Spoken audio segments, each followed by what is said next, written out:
Through the night, deep in the heart of Texas, the trailer park is nice and dark. Deep in the heart of Texas, that drinks his brew and he spits his chew. Deep in the heart of Texas, the TV blares but no one cares. Deep in the heart of Texas, here we go. Welcome back. This is BWAAA. A King of the Hill rewatch podcast. I am Mike. And I'm Rusty. Rusty, we are in season 2, episode 8. Yep, episode 8, The Son That Got Away.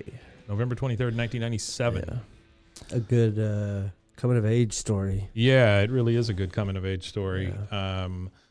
This is one I remembered fondly, but I thought I remembered it in a different season for some reason. I don't know why. Yeah, it's a lot of man versus himself in here. Yeah, I thought this was in a later season too. Yeah, I didn't realize this one was season 2. I thought this one was like later on in 3 or 4. Yeah. Okay, so this one is Bobby heavy. Yeah, right? Really Bobby heavy. Well, I think just the group heavy, Bobby, Kahn, and Joseph. Joseph, yeah. A lot of blatant jokes about Joseph's origin and stuff. Yeah. A lot of really out there stuff. The most out there episode when it comes to talking about it that we've seen yet. Yeah, sure. We've seen, little hints here and there, but this is like I guess this is the point where we know for definite. Like, we can know for definite by just looking at them, but this is where it's first mentioned by almost everybody. It's very much like a Stand By Me or something. It's kind of a coming of age, like you said. Yeah. Kids on a railroad track want to see a dead body, all that kind of stuff. Yeah, that kind of stuff. So we start off at Tom Landry Middle School, which is just the best name for a middle school as far as I'm concerned. Yeah, and then we get this is the introduction to Eugene Grandy is the dude's name, the teacher's name. That's what I was going to ask you. That's the music teacher's name? The music teacher's name is Eugene Grandy. The great thing about the music teacher is he's in 4 episodes. Okay. But it's John Ritter. Is it really? Yeah, it's John Ritter. Oh my goodness. No, I did not know that. Yeah, and which was around the 8th season, because he voiced another, because like I said, he did 4 episodes. Mm-hmm. One of them was around the 8th season, and he passed away in 2003 around that season. Yeah. And then the last episode that actually aired was in 2004. So they had already had one in the can or whatever, and then they ended up releasing it. It was called Stressed for Success for anybody for trivia or whatever. So this is 97. So when he passed away, he was doing that show like 10 Simple Rules to Date My Teenage Daughter or whatever. I think that's what it's called, something along those lines. Something like that. Yeah. Yeah. And it was well, that solidifies it Peg in my mind Bundy. as like how yeah. And who was the I can't remember her is name. it the girl from Big Bang? Or is it a different one? Oh, hey, Cuoco, however her name is. I think it is her, yeah. Maybe it is. Yeah, it is. I think somebody's screaming at us. Yeah, so Eugene Grandy was actually played by John Ritter, and then after he passed, it was played by a guy named David Herman. So I don't know who David Herman is. I didn't look him up. But. Okay. So we start off in music class here at Tom Landry Middle School, and they are singing From Sea to Shine. They're finishing that up. Yeah. And Miss Sousa Nusaphone, she decides to sing a little bit extra. Yeah. She and so tell me the music teacher's name again. Eugene, quote unquote, Gene Grandy. Mr. Grandy shouts at Miss Sousa Nusaphone and says, "Please now settle, Mr. Hill. We're gonna sing My Bonnie." And so they start singing My Bonnie Lies Over the Ocean. But Yeah. Bobby decides to change. My Connie is a Laotian. Yeah, my Connie is a Laotian. Connie lives next door to me. next door to me. Yeah. And then I have to go take a pee. And I had to go take a pee. Yeah, Mr. Grandy is very upset. He stops that and tells them that he's already told them several times, Yep. Bobby and Connie. It's Third the third time time this week. Yep. He's suffered through everything from old man liver, To the smell nose of Texas. nose of Texas. Well, you know what's funny about that? Another bit of trivia. So John Ritter is the son of Tex Ritter. Is he? Oh, see, I never made that connection in my head. So Tex Ritter, for those of you who don't know, who people who weren't born in the last 70 years. I feel like that was a dig somehow. But I don't know. No, it wasn't a dig. Okay. It was. I know who Tex Ritter is, so I mean, I guess it's digging it myself. So Tex Ritter is a pioneer in early country music. Yeah. And he would have sang songs like "Old Man River" or "The Yellow Rose of Texas" Tex they Ritter were was a big deal around they were here, standards. Yeah, so he was a huge deal for Absolutely. country and western music. Yeah, he's up there with like Hank Williams as far as like influence and stuff, and some of them really big guys like Tom T. Hall and stuff like that around that era. Hall. Yeah. So Mr. All I can think of is Mr. Ritter now. Yeah, Eugene Grandy. He decides that now it's time to involve their parents. And so the next thing we get is Hank and Kahn pulling up outside in the parking lot because they've been summoned by the school to take care of their kids. Have you ever been part of one of those parent-teacher conferences like that? Yeah, I've been a part of one of them before. Yeah. Was it because a kid was in trouble, or was it? Well, it was because the teacher. I don't want to blame it all on the teacher because my son did play his part. Sure. But the teacher was young and she was new, and she didn't really know how to. They put her with the gifted kids, and you as a teacher know that the gifted kids are usually the ones that are bouncing off the walls. Oh, sure, yeah. So my son would bounce off the walls, and the way she would pacify the situation is just giving him the tablet and letting him do whatever he wants on his own. Yeah. And whenever she told me she was doing that, we had the parent-teacher conference, and she told me at the parent-teacher conference that's how she was handling the situation. Right. I said, and then how can you get mad that he's getting riled up with you when all you're doing is just giving him the tablet? Well, as someone who used to teach, I can tell you that that's because she probably had 30 other kids, and they all have their individual behavior plans. Yeah. And you had to, So It's a big deal. She was like, your kid is one that I can control. I just give him this, and we're good to go. Yeah. So Hank asks Kahn, hey, what are you doing here? Because he's surprised to see him. And Kahn says that they have framed Kahn Jr., and he's there to grease some palms. And he says, Hank, you're here to read the gas meter, right? That's your job. Yeah, that's a jab. Hank's like, no, I sell propane and propane accessories. Bobby got in trouble too. I had to take off work. Why? Where your wife? She's surrogate mother today. Surrogate mother today. Said, which is funny. He called her a teacher. surrogate mother when she's a substitute teacher. Yeah.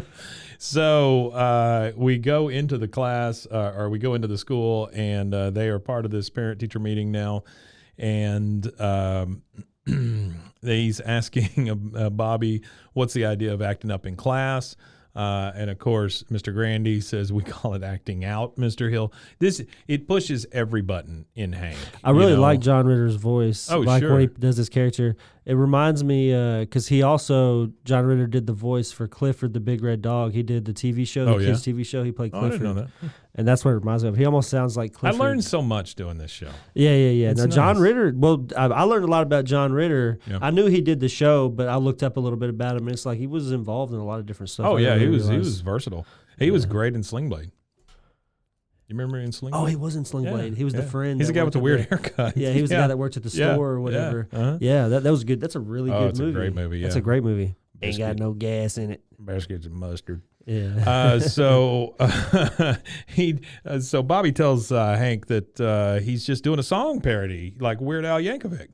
And this is the weirdest thing to me. This line here. I don't This really is funny. understand I don't understand this. it, but it's funny. I don't know why. Hank's like, Bobby, Al Yankovic is what he calls him, not Yankovic. He calls him Yankovic. Blew his brains out in the late 80s after people stopped buying his records. He's not worth getting in trouble over. Yeah. Which, I don't even know where he got that. I don't either. That's feels weird. to me like the kid blowing his head off with the Pop Rocks, the commercial. story. Yeah. Yeah, it feels like that. And then Kahn mentions to Kahn Jr. that Bobby's dragging him down like a chicken fat anchor. Yeah, I don't understand what that That's is either. a fishing term, so you would use chicken fat as On the your anchor? That would be your anchor. Oh. So I Okay. guess that's like a Southeast Asian thing. Huh. Okay. Well, the music teacher gets very upset. He says, "Time out. It's all knitting together." I can see that Bobby and Connie's disruptive behavior stem from bad parental imaging at home, and that's a real problem for Hank. He's asking about whether it's his fault, and then the teacher says, "I'm not going to play your blame game, Mr. Hill. Your son mocked a beautiful Scottish folk song. We owe it to ourselves to find out why." It's just the stupidest argument I've ever heard. It is. And so Kahn, of course, has to chime in. And he says, "Yeah, he makes a good point. He says you're a bad father." Hank does not like that. But I really like John Ritter's passive how he's speaking. Oh, to he's him. very passive aggressive. Yeah. No, you're not bad dads. You just have bad dad habits. Bad dad habits. Gentlemen, let's try an active listening exercise. And you know how much Hank loves this kind of stuff. Kahn, I want you to tell Hank something you like about him. And Hank actively listens to the compliment. Bobby, Connie, watch and learn. Yeah, it's your boy's fault we're here. He bad crowd. You punish him. You don't worry about Bobby. You just punish Kahn Jr. It's the silence that kills me, right? Yeah. Before that happens, and Kahn just can't control himself. It's your fault. It's your fault. And then Hank's like, "Don't worry about Bobby. You just punish Kahn Jr. She's the mastermind behind all this." And he says, of course, there will be punishment. And then, damn right, there will be punishment. And so they kind of take off, and they're left to their own devices to punish their kids. Yeah. Now we hear from Dale, of course. Dale has to chime in on this kind of stuff, and he says to Hank, and this is later on at Hank's house. Yeah. He says, "Joseph says Bobby's in the doghouse. How you gonna punish him, Hank?" And he says, "Well, sir, that boy's gonna clean my rain gutters." Yeah. Yeah. And then Bill, of course, a little glimpse into Bill's childhood and his idiosyncrasies and issues at this point. He says, "Well, whatever works for you. I believe a child's benefit more from a psychological approach." Is when that's Dale. Yeah, saying Dale. That he needs to. I need to correct Joseph, I just tell him he's adopted. Yeah, what the hell? Which is nuts. It's and really then Bill, nuts, especially for the situation. And then we get Bill's intro where Bill's my weird. dad used to punish me by telling me I was a girl. He used to make me wear dresses, pretty dresses. Which kind of later on, whenever he goes nuts over Lenore again and he wears a dress, it kind of a foreshadowing of that episode. So which is odd. Like that is some deeply disturbing. It is pretty disturbing. Yeah. Repressed memory for sure. You should talk to somebody about that. So Hank sees Kahn punishing Kahn Jr. by making her mow the yard, and this pretty much upsets Hank. Mowing the lawn is a privilege, not a punishment. That's right. Putting the fear of God in Kahn Jr. She learned what it like to be you.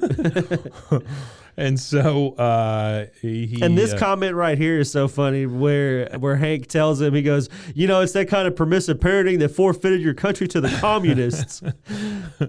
So next we get Bobby up on top trying to clean the rain gutters out. And there's some and little some birds. Yeah. Nest. And of course Bobby gets sidetracked with the little baby birds. "Baby birds, where's your mommy?" And then the birds come after him. Yeah, because blue he's messing with jays. the babies. Yeah, he's getting eaten up by a blue jay. And so Hank and Peggy are inside. And, of course, Hank's comment is, "That's a roof, not American Bandstand," which is so freaking out of touch, right? It is. Well, it's funny, too. And then all the noise that he's making, then she says, "Hank, let him dance. He's happy." Like, that's just a weird thing to say, too. It is. Like, let him dance. Let him dance. He's on happy. the roof? No. Like, he needs to get off the roof before he starts damaging the roof. So next thing we see is Bobby and Kahn Jr. meeting up in the side yard there. And she says hi, and his first thing is, a bird pecked my head. Yeah, bird pecked my head. Yeah. So they start talking about how parents are such a drag, and Bobby says they're always treating us like kids. We're not children, we're preteens, damn it.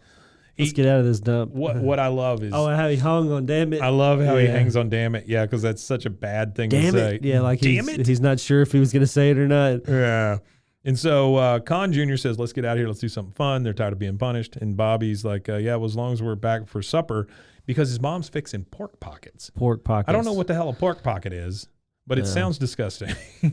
Well, I know in jail, the word pork pocket means that's a whole different thing. A sewed-in pocket on your clothes. That is to a smuggle whole food out. different thing. Yeah.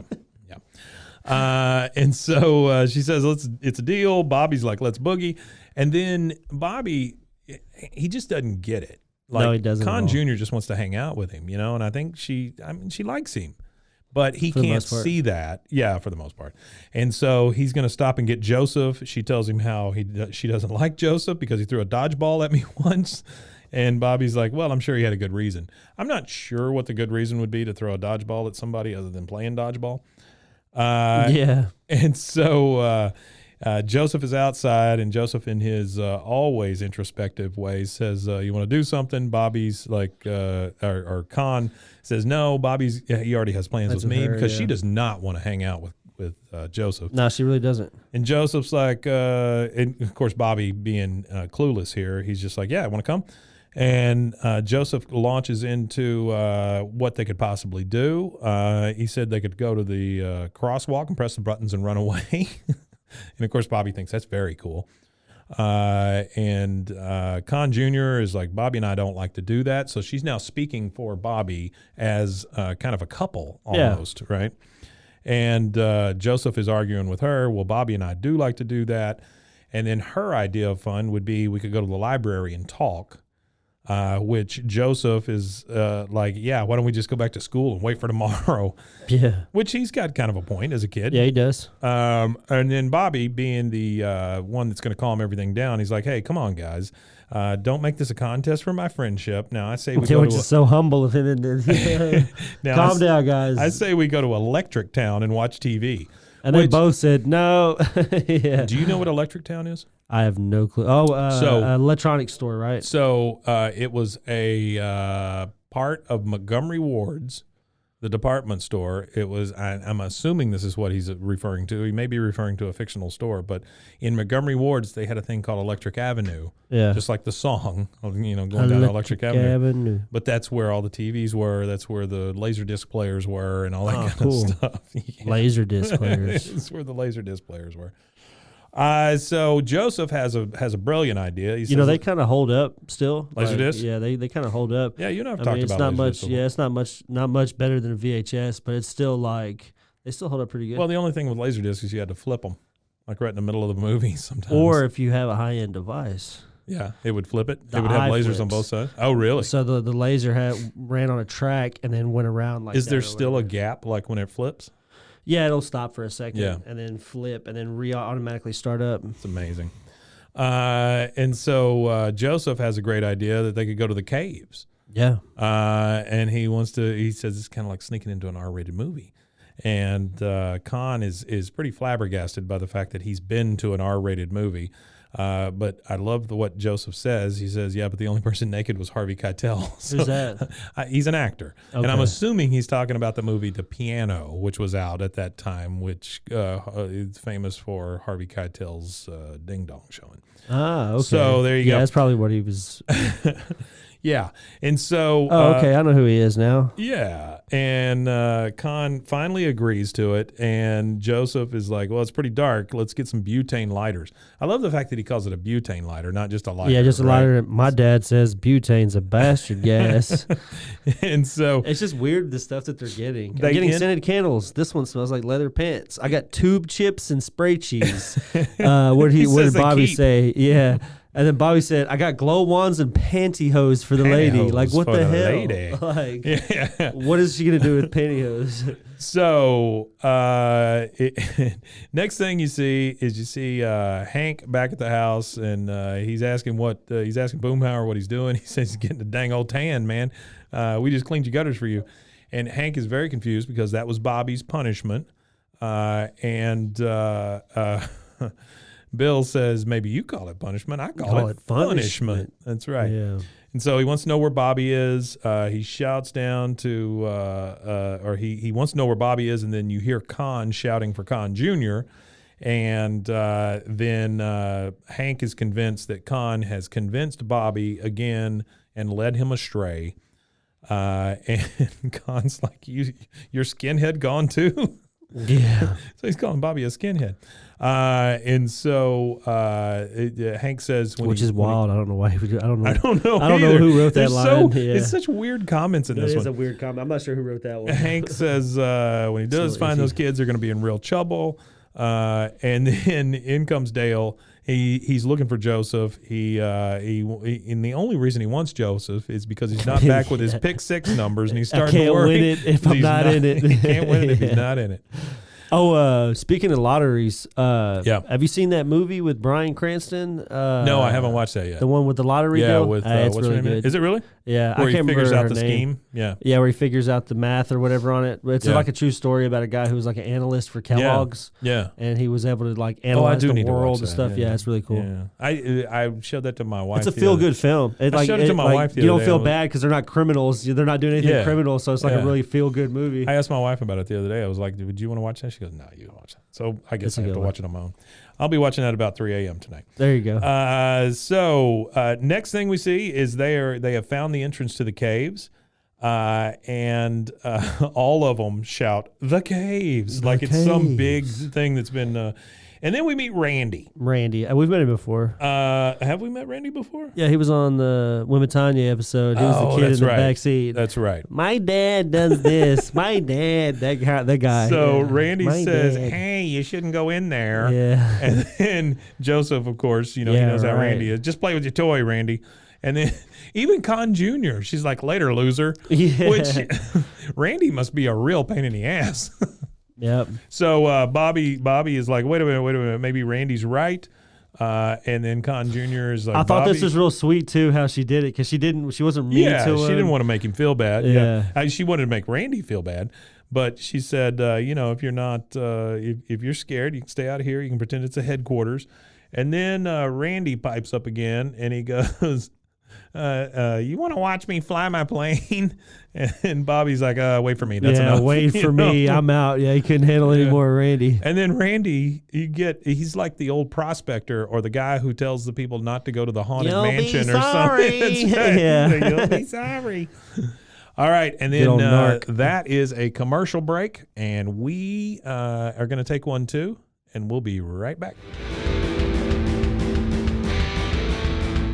It is summertime here in Central Texas, and I don't know about you, but I am already sweating. Oh, yeah. I've got swamp ass and ball sweat more than I know what to do with. And, if it wasn't for Ballsy and their products, I'm sure right now I'd be able to smell my own balls. So I'm really, thankful for their products. Yeah. Your cleanliness is a reflection of you, especially below the belt. I think about cleanliness a lot because, like, I've got a beard. I've had one for a long time. You've got one. But I never really think about taking care of my down under as I do my face. Oh, yeah, absolutely. I don't think that a lot of people, think about keeping their balls clean and fresh. No. I think that's an endemic in males is keeping our groin area clean. Yeah, because, it's no secret that balls are prone to odor, sweat, irritation. So you need something like Ballsy. Yeah, so guys, you need to upgrade your balls game with Ballsy. Yep. They've got quality, long-lasting products formulated to keep you fresh, comfortable, and confident. And for me, I tried out the Ballsy trimmer, the beard trimmer part of it. I shaved my mustache with it. That's the cool thing. It comes with both heads.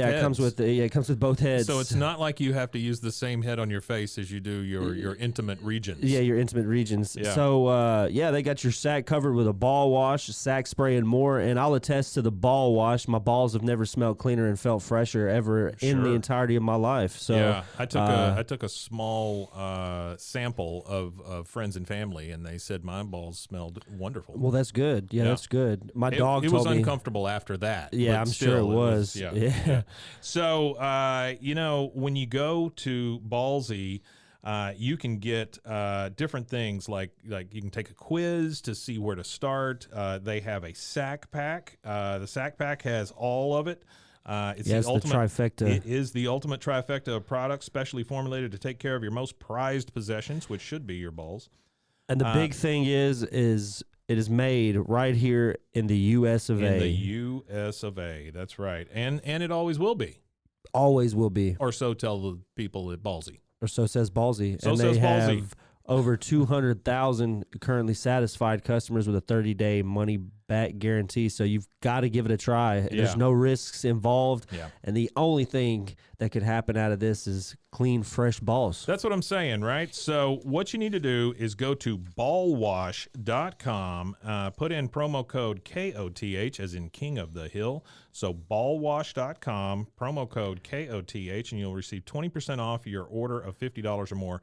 That's 20% off when you go to ballwash.com and put in promo code KOTH.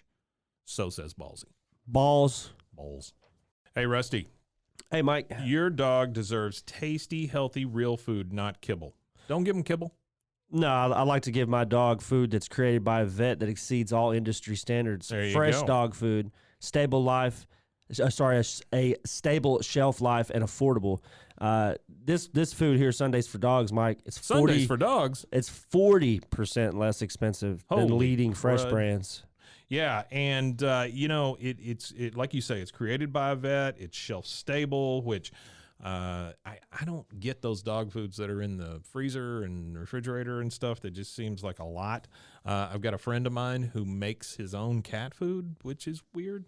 But It's especially weird when you could get it from Sundays for Dogs. that's what I'm saying, right? I mean, he's got cats, so he's weird anyway. But Well, he could feed it Sundays for Dogs. feed his cats to Sundays for Dogs. It's created by a vet. It's fresh dog food. It's customized for dog size, breed, and activity level. So all he has to do is take a quick quiz and see if it's right for his pup. Yeah, you just go to sundaysfordogs.com. You take the quiz. Best part about all this, well, let me tell you about some of the benefits first. You're going to get increased excitement from your dog about eating, which my dogs are not super excited about eating because I buy them junk, but not anymore. You'll get better stool, which, if your dogs stay outside all day, that's a big deal. You'll get more energy out of your dogs, improve weight, softer coat, just a better life for your dogs if you feed them this my stuff. dog loves it. It's real easy for her to eat. She's an older dog, but it's really easy for her to eat. And She's 104. She's 104, yes. Right. And the fact Not that in it's dog years. not in dog Which years, is in human weird. years. Yeah, she's extremely, extremely old, and I think it's due to eating Sundays for Dogs. Sure. Which the quality ingredients are really good for her health. The crap they put in, a lot of the store brand It is stuff junk, is just yeah. junk for them. Yeah. And a lot of filler and stuff like that. It's And like she's- feeding your kid Doritos all day. Yeah, that's you what know? it is. It's like a bag that of kid's Doritos. going to stop up at some point. And Sundays for Dogs is like a bag of carrots with It is. It's like carrots and real meat and things just like good that. stuff. Yeah. If you go to sundaysfordogs.com and take that quiz and figure out the right plan for your pup, the best part about that is you can get 35% off your first order if you use the code KOTH, as in King of the Hill, KOTH, and you'll get 35% off your order. Well, 35%. That's a big good. deal. That is a big deal. Most of these things you hear is 10%. But for this one, you go to sundaysfordogs.com, enter KOTH as the code, and get 35% off. Yeah, that's great. Woof. Watch us fight all through the night, deep in the heart of Okay, so we are back, and Wimatanya. we've got Wimatanya. You do. We have the guys out looking for the kids because it seems like every third or fifth episode the kids are lost somewhere and everybody's worried about them. They are worried about finding the kids, and Kahn's like, first we look for Kahn Jr. at Contemporary Art Museum.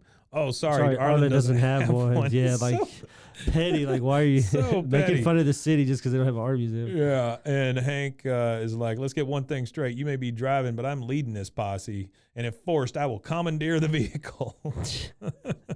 And then it switches to and switches to Peggy and Min. Yeah, man. And she's like, do you see him? And then Min is very worried about Peggy's erratic driving. Yeah, this whole conversation exchange. She goes, please take pedal for metal. They're probably at the mall. She goes, my heart is racing here, man. When my heart races, my Buick follows. My Buick like, what the follows, hell? Yeah. And so Min tells her to calm down. Peggy Hill, look at my hand. He's still as a Monet water lily, which is a weird thing to say. That is but another weird hey, thing whatever. to say. Yeah. And then Peggy's like, well, being calm comes natural to you Buddhists. So what if Connie's run away? She'll just come back as a grasshopper or a seahorse. I'm sorry, man. I'm just a little on edge. I just think that exchange is very funny. Yeah, that was good. And then we get the kids in the cave. They have come across something called the Boneyard. It's written in ancient English. Yeah, she says it's written in ancient English. Bobby, of course, who has really not come into his own yet, asks what the Boneyard is. And Joseph, of course, he is the most worldly of them all. It's either the place where old people go to die or young people go to make out. What if you're wrong and it's where young people go to die and old people go to make out? Like it makes a difference. Yeah. And so now we're back to them searching for the kids, and then they are outside of a sheet music store. And he goes, he points, goes, go there. And then Hank said, well, no American child would run away from a sheet music store. Like, run away to a sheet music store. He says they do if they want to hide from a hillbilly parent. Last place you look, hillbilly. And so then we get Peggy coming back to the Hill House because they have searched everywhere. They can't find the kids. Luann is on the couch. And I've got a question for you. Luann says, I thought you and Min were looking for Bobby and Connie. And Peggy's like, Min decided she would rather look for them in a taxi. I am just such a jumble. She says, Aunt Peggy, why don't you sit down with the TV for a minute and clear your head? She says, okay, but just for a minute. She says, guess what? Monsignor Martinez rented a sports car in the name of those little babies. And those little babies. So this is the first. That's what I was going to ask. Is this the first time we see Monsignor Martinez? So this is the first we see Monsignor Martinez. But it is not the last. So he pops up. Oh, God, no. He pops up in 4 episodes in season 2, 3 episodes in season 6, and 1 episode in season 8. And I got a little bit of lore for it. I just love those kind of things. It's like Chuck Mangione being used, right? Yeah, and it's almost kind of like in The Simpsons, the Ren and Stimpy. Or not Ren and Stimpy. Why did I say Ren and Stimpy? Well, Itchy and Scratchy. It's the Itchy and Scratchy stuff. It's like that. We used to have the Ren and Stimpy dolls on the wall. I think that's probably what you were looking at. Yeah. Oh, where'd they go? Yeah, they're not here anymore. Oh, okay. We classed up the joint. And so now we are. You were going to give me some stuff about Monsignor Martinez. Okay, so Monsignor Martinez was a TV show that ran from 1997 to 2009. Wait, it was a real thing? It was called, no, it wasn't. It's okay. like, this is the lore inside the show. Okay. So it's called The Days and Nights of Monsignor Martinez in English. Days and Nights. And it said, Los Días y las Noches de Monsignor Martinez. So that's how they would say it. But his catchphrase, of course, was Vaya con Dios. But the cool thing about it was there's actually a pilot episode of a live action spinoff. No. That they were going to do for really?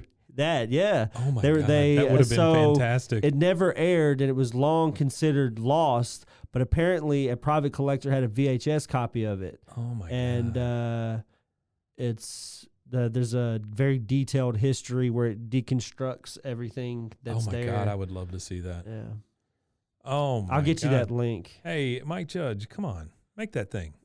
He can now. He's got his own stuff. That's what I'm saying. I mean, I'm sure he could have. That would be fantastic. I want to see a Monsignor Martinez live action show.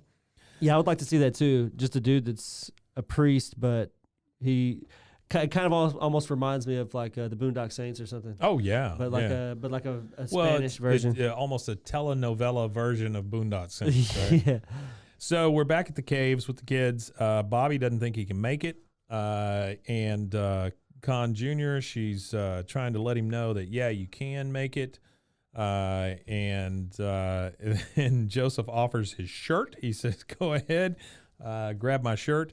And then we did it. We're in the boneyard. In the boneyard. And then they start seeing all of the spray painting on the walls and stuff. Kahn Jr. asks who's Frampton because it says Frampton lives. Yeah. And so that is Peter Frampton, I'm assuming, is who they're referring to. I think so. Joseph finds a Playboy. He shouts score. Bobby says, "Great, I haven't seen this one." Like he's seen any. Like he's seen any of them, yeah. And then Kahn Jr.'s like, "Oh, I hope there's an article by Norman Mailer." Yeah. And so Joseph is like, "Check this out. Our unabashed dictionary defines heavy petting as when things get out of control at a Weight Watchers meeting." And they start laughing, being Joseph and Kahn Jr. Yeah, they look at Bobby. Bobby does not I don't get even it. get it. Kahn Jr. says he doesn't get it. And I love the quote from Bobby who says, "I'm starting to get things." Oh, I get it now. Yeah. I got it now. Okay. There we go. Yeah, you could almost hear it when it clicked. Yeah. So The lights are on. No one's home. Now we're back with them searching for the kids. And Kahn Jr. says, "I thought the kids would be here. Sure as the world." Oh, no. I'm sorry. That is Hank. And I'm sorry, I misread that. I knew it was Hank when he said, "I'll be dipped" at the end. He said, "I thought the kids would be here. Sure as the word, I'll be dipped." And then he says, "Hey, Randy, have you seen Bobby and Joseph and that Kahn Jr.?" And Randy's like, maybe not. What are you guys going to do? He said, "We're going to tan their hides." And that's enough for Randy. He's like, "Oh, yeah, well, then I'll tell you." Yeah, he's a snitch. He's ready to tell. They're in the caves. I did the right thing. I told them not to go. Yeah, big teller. And then, of course, Randy's dad. Do we have any idea what Randy's dad's name is? Besides Randy's dad? Eugene. Is it? I think so. Oh, Was that his dad's name, Eugene? That fits.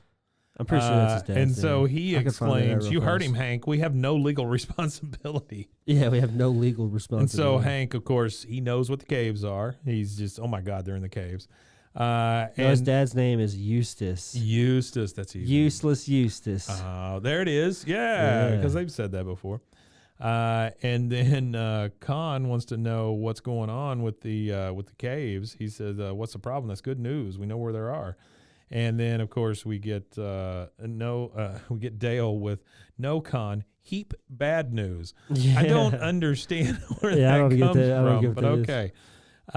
And then Hank it lets them know that the caves are where Arlen teenagers go to make Whoopee. Yeah. So we're back in the caves, and Joseph says, "Check it out. He has found a brassiere, or a bra for the common man." And Bobby says, "It must have fallen off some woman." Yeah. And it's just a really, really odd exchange. You can tell that they don't really, nobody knows what the hell's going on. What this is. Yeah. And then Joseph is like, "Here, Connie, you could use this." She's like, "Thanks." And then Bobby picks up a can of Skull and says, "Hey, Connie, I found you this Skull." And then he goes, "I wrote you a song." And he goes, "I'm a Skull man." Did it do. Yeah, Connie is not, Kahn Jr. is not impressed at all. And then the lights go out. Joseph says, "Dang." And Kahn Jr. says, "That's our last candle. It's very dark. I'm scared." Joseph says, "Me too." And then Bobby says, "Me three. Wait, we've got glow ones." He fires one up and he sees them holding hands. Bobby is very, very disappointed at this point. Extremely disappointed. Yeah. Bobby is one of those kids who has a crush but doesn't know how to act on it. You know, I mean, how old is he at this point? Only like between 10 and 12. I think he's 12. Yeah, he's right on the cusp Yeah. of knowing what's going on. He's probably like halfway through puberty. He's starting to get things. He's probably got like started to go through like the physical part of puberty, but not the mental part. So we're back at the adults trying to find the kids, and Dale spots their bikes and says, "They're inside. All right. Oh, God, I can't see. We're all going to die." And then Hank has to let him know that, Dale, you still got your sunglasses on. Yeah, you got your sunglasses on, Dale. I have my sunglasses on, too. Story behind that is I left my glasses in the car when I came inside, and by the time I sat down, I was like, "Damn, it's dark in here." And then I pulled my glasses forward, and I was like, "Oh, it's because I got my sunglasses on still." Yeah, so we are in a new studio here, and it is darker. Oh, in the beautiful! studio Hey, it's than it used nice. to I be. like the ambiance. It's a you've got nice set. aesthetic, right? I mean, it's Maybe it's very get like some lights on him. yeah, and it's that'd very would calming. be great. Yeah, we that have is a calming. woolly mammoth on the wall. The Waco woolly mammoth. Waco woolly mammoth, and so painted by yours truly, Mike. yeah, I'm trying. Then Hank says, just to kind of get Dale out of the picture, he says, "I tell you what, Dale, why don't you go tell Peggy and Min we're here so they don't worry." And then this is funny coming from Dale. He says, "I noticed my wife's name was not among those mentioned, and am I to assume Nancy should continue worrying?" And Kahn has had enough. He's just like, "You go now." Yeah. So we see Dale come up to Peggy and Min, and he's like, "Mayday, mayday, the kids are in the cave." And then, of course, that sends Peggy off the side of the building. Yeah, this is a part right here that I thought was funny because she says that is where half of Arlen's unplayed pregnancies again, and then the camera hits over to Nancy and John Redcorn, and they both look at each other real sheepishly. Yeah. She said, Hank and Kahn, Dale tells them that Hank and Kahn have gone in to pry them apart. Yeah, like they're excessive with this crap. And Peggy's like, dear Lord, let them find those kids before I'm in-laws with men. So now it's crazy though. They're 12 and their parents are thinking that they're in there. That's like the first thing they're thinking about. They're doing whoopee. So we're back in the cave with the kids, and Min's a little worried now. She's maybe we should go back. Joseph is I guess, and then they can't find their way out. They feel like they're lost, and so now we got lost kids in the boneyard. Lost kids in the boneyard. It's a big pause between lost kids and the boneyard. So now we get the Kahn and Hank inside looking for the kids, and Hank is like he doesn't remember which way to go. Yeah, he doesn't know anything. Yeah, he said it's been a while, and I need to get my bearings. And he said, Kahn says, while you get your bearings, my child's bearing your child's child. And so they finally hopefully find a way in. Then we go back to Dale. He says, oh, no, I'm sorry. We go back to Bobby. Yep. And he's smacking on the food. Bobby is eating all of the food. And he said, I can't stop. Like it's the end out of my the control. friggin', yeah, it's like it's the end of the friggin' world. And so Joseph is like, way to go. We're out of food. And he says, I'm sorry when I'm upset. I get hungry. That's right. And then Kahn fires back, we're all upset, Bobby. And then comes Bobby's big soliloquy here where he's like, but you're upset together. Great, yeah. And I'm upset all by myself. I see things clearly now. I'm going to grow up without anyone to love and die friendless and alone like Weird Al Yankovic. Yeah. I won't stand in your way. When the time comes, I want you to eat me. Which is a weird thing to say, It right? is a weird thing to say. You this isn't Lost. Eat me. And they've been in there for like 5 minutes. Yeah, and this isn't Lost. You No. know, like I'm sure that they just walk in one direction long enough. That's what I'm saying, right? I mean, it's not like they're in a hedge maze or Yeah. anything. And so, but this touches Min deeply. I mean, Kahn Jr. deeply. It touches her deeply. She says, you would do that for us? Bobby's like, of course I would. You're my best friends. My body is my gift to you. Yeah, my body is my gift to you. Such a weirdo. He says some of the weirdest stuff. And Joseph, being the voice of reason here, Yeah, which it wouldn't is have weird. to be if you would have just left some of those chips. Yeah, but that's how drastic it is to 12 years old. Imagine you're 12 years old, you're going It's speed true. lunking in a cave, and all you had was a bag of chips and a bottle of water between 2 people, 3 people, and then that's all you had. So Real dramatic.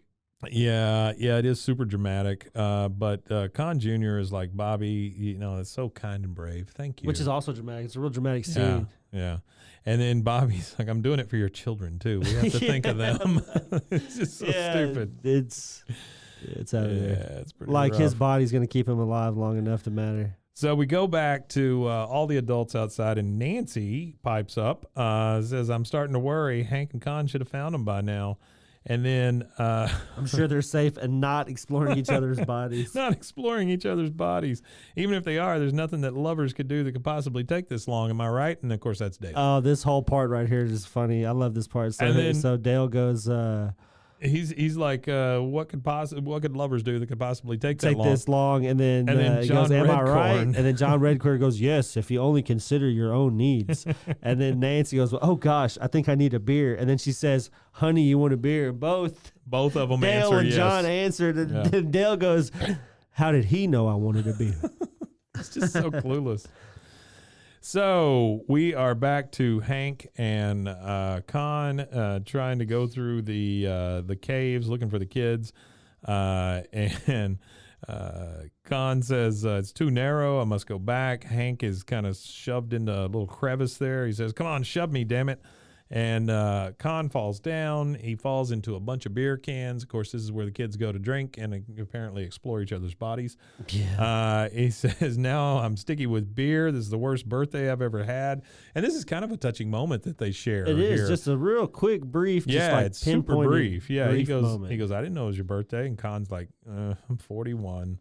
And and then they share like a moment of silence for just a second. And it's pretty touching. Hank's like, I think we're lost. And Kahn's like, you think so? And then we're back to the Kahn-Hank dynamic where Hank says, Dale will bring the fire department. They'll find us. And then you get Kahn with, that's great. All hopes for survival pinned on Dale Gribble. I'm going to die like an English patient girlfriend. Long, painful, boring death. Yeah. And Hank's... Hank, always the voice of reason, says, well, if we're lost, the kids are probably lost too. And then this is another kind of touching moment here. You see the good side of Kahn. He said, you make me nervous that Joseph with Kahn Jr., his whole family, like a Tennessee Williams play, which he does have a point there, right? He does, yeah, absolutely. And Hank's like, well, Joseph's a good boy. Say, why aren't you nervous about Bobby? He said, until puberty, he do no worse than a hickey. Besides, I know he's a good boy. And that's really kind of touching. Another little touching because moment. Not but a few minutes ago did he call him a skinhead. And now he's like, I know he's a good boy. He knows he's a good boy at the end of the day. And Hank's like, well, I appreciate it, Kahn, but I tell you what, many a good boy's gone bad in the boneyard, which I would love to have on a shirt. Good Boys Gone Bad at the Boneyard. That's a great band. It's a band name, not just a shirt. You can have a whole line of merch. He said, I shouldn't be telling you this, but it's where a lot of us got to second base for the first time. Boning in the boneyard. Second base. Yeah, second base. Just second. So what is second base to you? Oh, to me? Yeah. Is it over or under? I mean, I guess... I thought first base was over I thought second base was like... Well, I think first base is just kissing, right? And yeah, I think... second base would be over, but touching, right? I don't know. I was always trying to slide into home. I was basic. We weren't worried about bases. We were trying to run all the way to the house. That's funny. And so they talk about Kahn asking what's second base, and he said, "Well, where I come from, it means well." This is funny to me how he struggles through the. He can't even say it at all. and we're only talking about second base here. Yeah, we're not talking about a home run. You see, when two people are attracted to each other, well, your hand and. It's like he's talking to a 12-year-old. Yeah, it's like he's turned his chair around and he's a really cool youth pastor or something. He says, "Yikes, a cool youth pastor." I don't know. Don't explain a home run. You'll have a heart attack. In Laos, we call it what do you say? Pass on pate. Pass on pate. Yeah, and Hank really likes that. He says, "Pass on pate." I like it. It sounds clean. I don't know. It doesn't sound clean to me. We need more euphemisms like that in this country. So where did you hit your first pass on pate? He says, man, you're going to have to help me with the name of this city. He says, let's see. Lao Pha Brang City? Yeah. Woof. Yeah, good something luck. like that. And he so I looked up pass on pate to find out what it really means. And according to... a Laotian translation thing. It translates to sex cliffs. Sex cliffs. Sure. So I guess sex Another caves good band name. Sex cliffs. His sex cliffs. So he tells him about how he had spring break in this town and how wild it was that 2 out of the 3 guys are monks. Try not to get to pass on pate there. Yeah. So we go back to the kids, and Joseph's like, hey, Bobby, that sounds like your dad, because they're overhearing them. They're literally right next to him. Yeah, they're next to him. Yeah, and he goes, that sounds like your dad. And then he says, that sounds like your dad, Connie. Bobby's like, it can't be. They're not yelling at each other. Right, right, Kahn Jr. And then Bobby falls through the hole into the bunch of beer cans. And Dad, Bobby, Kahn Jr. Hello, Joseph. So that's the funniest part to me is like everybody's glad to see each other. And then there's Joseph, and Hank's like, hello, Joseph. And he's like, hey, Mr. Hill. And they like exchange a handshake. So yeah, it was an awkward little moment. Yeah. Then there is Kahn. Well, now we all together sit back, relax, wait for Dale Gribble to save us. Yikes. If you're waiting on Dale Gribble to save you, Boy, this is a desperate situation. And so Bobby's futzing with the cans over there. And Hank tells him to stop it. It's a desperate situation. Besides, it's littering. And Bobby tells him that it's already been littered. Somebody dropped it from the top up there. Yeah. So what they've found now is that there is a hole above them. Yeah. The entire time they're down here sharing all this information, there's a hole above them. They're a hole away. Yeah. And, of course, Boomhauer hey, hold your fire at up the there top when of you're the doing that hole. dangle, talking about that dangle down there in the boneyard, getting down in there, don't wander around. What's wrong with you, man? And then he yells up, he goes, boom, hower, I can't understand a word you're saying. Must be the echo. Just get the always a fire reason. department to lower a rope. Yeah, there's always a reason. It's never because he's talking fast. Hey, Hank, 10-4, go lower that rope. Yeah, 10-4, dangle, go lower that dangle rope. So they finally get the kids out, and of course Peggy's one of the first ones there. She calls Bobby her little golden child and says, Yeah, it was weird. okay, Hank, put Bobby's bike in the trunk, buckle him in the back seat facing us so we can both watch him, which is... My mom called me her special boy. That's what she still writes on my cards and stuff. Love to my special boy. Yeah, another band name, Special Boy. Yeah, special boy. And so Hank, he says, listen, Peggy, he's not a baby anymore. He's a preteen. And this is the first time I remember Hank referring to him as a preteen, which is a big deal to Bobby. He wants to be a preteen, doesn't want to be a kid. Yeah. He said he and Joseph rode their bikes here. They can ride them home. Bobby is like, I think Bobby thought he was going to get his hide tanned, Yeah, I think so. I really think he thought he was going to get Well, that's a popped pretty punishment good. in itself. I remember one time my dad caught me and my friend smoking cigarettes at the park. Yeah. And he made us walk back. Oh, yeah. Instead of us Sure. riding with it, Sure. he made us walk back to think about what the what you've potential done. damage was. Sure. And when I got to the house, the damage was, oh, well, you're 17 and you're this close and I can't really stop you. Yeah. And he didn't Yeah, really- I mean, what are you going to he do? didn't really stop me from smoking. He just he was just pissed. He said, if y'all going to smoke cigarettes, don't smoke where people can see you, because I got a phone call from somebody said they saw you at the park smoking. So somebody in the neighborhood that knew my Saw you at dad the called park my dad. smoking. Yeah. So they are going to take off. Bobby is really nice about it. He says, Connie, do you need a lift? And Joseph's like, yeah, Connie, you want a lift? Which Joseph's just an idiot. Yeah, he is an idiot. He is a and big, so- big goof. Here comes Kahn. He's like, no, Kahn Jr., you come with me. We go get ice cream and a tetanus shot, which is probably warranted at this point, I would think. Yeah. And so now, last scene of the show, we see the two riding back home. And they have a little tender moment here yeah, where they it talk really is about, kinda nice. he says, well, I think Connie likes you to Joseph. And he goes, nah, she likes you. Joseph knows that she likes Bobby. So he goes, the minute you said we could eat you, she was yours. Well, maybe she likes both of us. And he goes, well, yeah, women have trouble choosing between guys sometimes, which is funny because his mom is that Yeah. person. He says they sometimes like to have their cake and eat it too. Yeah. I hear you. I He hear knows you. what the hell Like, he doesn't know what the I hell he's love talking that when about. they do that, when Bobby does that. Bobby does it a lot when he doesn't understand something. He's like, oh, well, hell yeah, I hear you. I feel like he gets it from his dad. When his dad is just annoyed with the guys, he just, oh, yeah, I hear you, whenever they're talking about something stupid. And so Bobby changes the subject real quick and says, hey, what were you eating under there? And he goes, underwear. And he goes, you were eating underwear. It's just so funny. Yeah. Yeah, and they just call each other goofs and boxers and briefs and stuff, and they just kind of ride off into Yeah, it was the really funny because they were moonlight. mocking each other. I think it was really funny Yeah. because I want to hold on just a second. I don't want to say it if it's not true. I think it is though. I think Boxers who or briefs, does boxers or Gribble? briefs, boxers or briefs. I can't remember who the voice actor was. For Are you boxers Joseph. or briefs? Oh, it was Brittany Murphy. Brittany Murphy did Joseph's voice. Wow, I didn't know that. Yeah, for a it while. was done by Brecken Meyer afterward. Never mind then. So, are you boxers or briefs? I'm neither actually. Really? I wear briefs or nothing actually. Oh, really? Yeah, to be honest, yeah. I've been boxers for some time now. Boxers. Well, Well, since I've used Ballsy, it has freed me from having to use underwear, You got period. it. That's right. Thank you, Yeah. Ballsy. Well, because And that's- underwear for me were always a wicking function when you're sweating, you're sweating your ass off, and with A wicking function.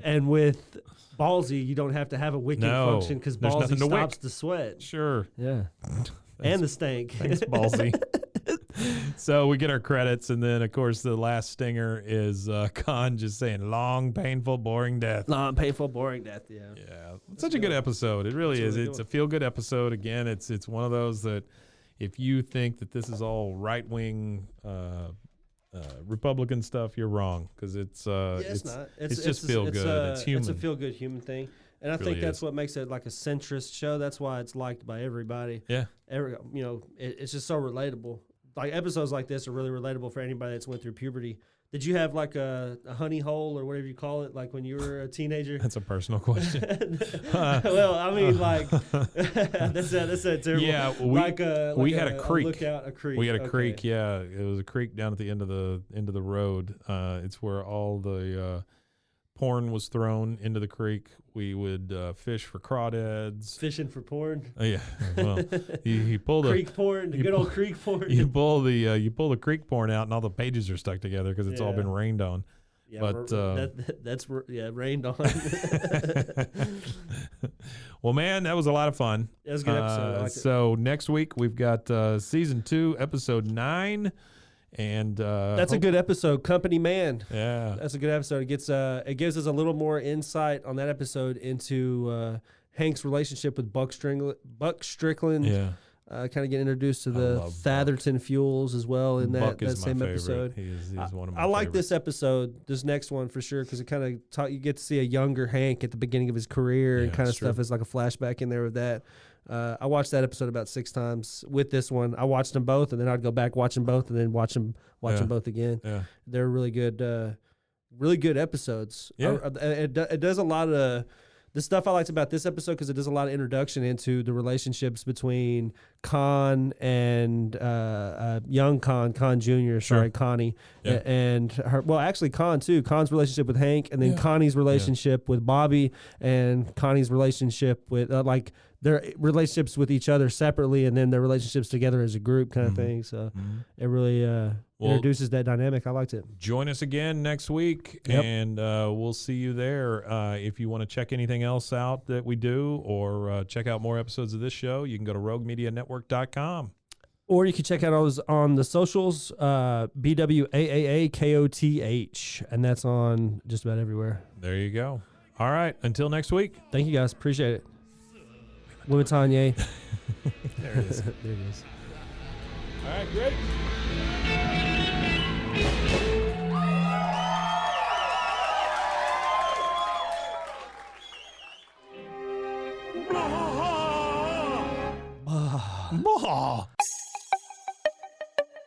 This has been a Rogue Media podcast.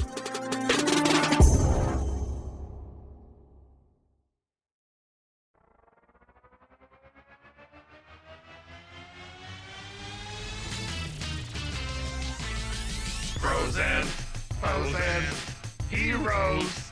Gonna tell you about frozen heroes. Gonna tell you about. Hey, I'm Zach, And I'm Mike. and we have a fantastic new podcast to tell you about.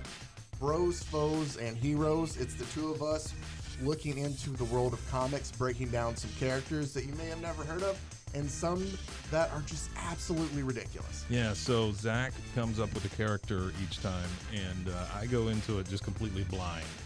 I don't know who this person is or what their abilities are or anything, and basically I guess we kind of go over their origin story and just some of the ridiculous stuff that maybe, especially Golden Age stuff. Oh, Golden Age stuff is always the best, and we will make sure to highlight all of the shenanigans and just absolute weirdness of everything.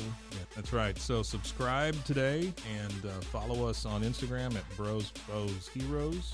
And if you don't, I know where you live. Not really, but please subscribe. Frozen heroes. Gonna tell you about frozen heroes. Gonna tell you about.